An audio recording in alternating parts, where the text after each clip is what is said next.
Let's get straight to it. Number 1. Vlad the Impaler.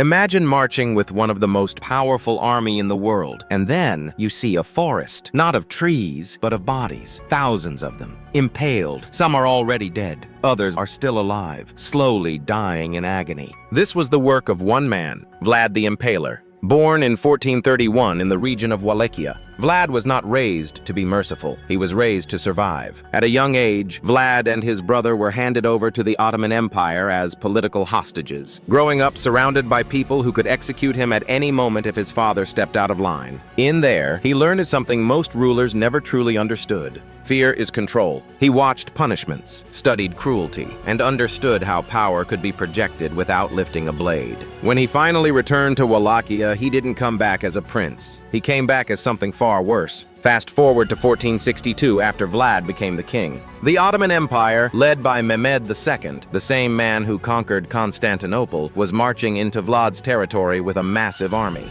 Vlad, knowing he couldn't win this fight directly, prepared something for them. As the Ottomans advanced, they were met with a sight that stopped them cold. A forest of bodies, thousands of prisoners, impaled on massive wooden stakes, some dead, some still alive, slowly dying in unimaginable pain. To Vlad, this wasn't just executions, it was theater. It wasn't also random brutality, it was strategy. Because Vlad understood something terrifyingly simple. You don't need to defeat an army if you can destroy its will to fight, which he did perfectly. In 1476, during a battle to claim his throne, Vlad was killed in combat. His body was reportedly decapitated, and his head was sent to Constantinople as proof of his death. Number 2.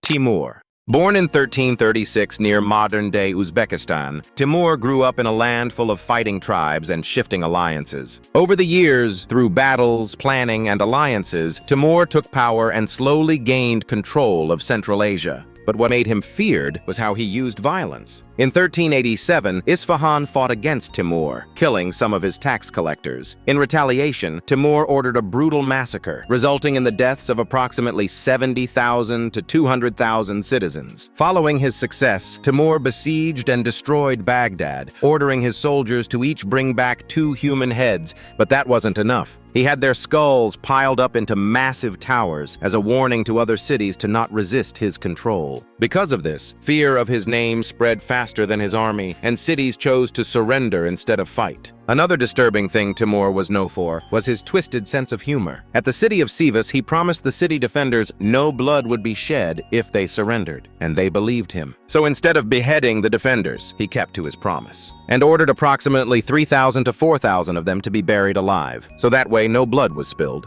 To him, this was all strategies. He understood that fear could travel faster than any army. Every skull tower and massacre wasn't just destruction, it was communication. A signal to the next city, warning them to submit or to disappear. Because unlike other warriors who fought for victory, he fought to make resistance feel pointless. Number 3.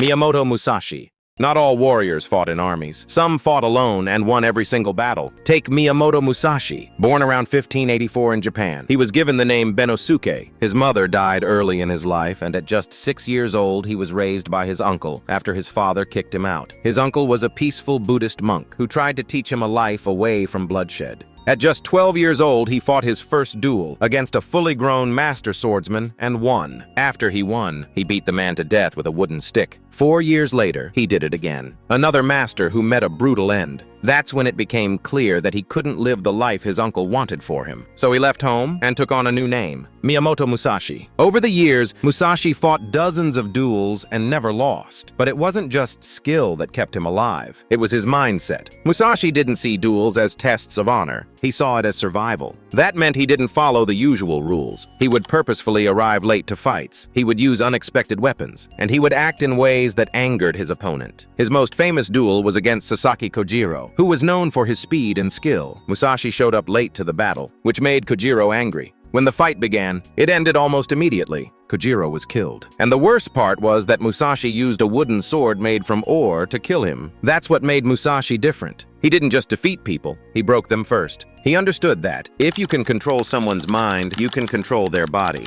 Number 4. Attila the Hun. Born in the early 5th century, Attila rose to power during the slow collapse of the Roman world. Leading the Huns, a fast-moving, ruthless force from the Eurasian steppe, Attila didn't fight like the Romans. He hunted. His armies moved like storms, appearing without warning, striking with overwhelming force, and disappearing before any organized defense could form. Across Europe, his name alone became enough to spread panic. Entire populations fled before his armies even arrived. Roman soldiers, trained, disciplined, battle-hardened, found themselves facing something they couldn't control: unpredictability. Attila would strike where defenses were weakest, forcing enemies into a constant state of fear. No one knew where he would attack next, which meant everyone felt like they were next. He earned the name, the Scourge of God, not just because of what he did, but because it felt inevitable, like a punishment that couldn't be stopped. But even a force like Attila couldn't outrun fate forever. In 453 AD, at the height of his power, Attila died suddenly, reportedly on his wedding night after a feast. Some say it was a hemorrhage, others whisper darker theories. But the truth is, the man who brought entire empires to their knees just died, just like any and every other human eventually would. Anyways, thanks for watching.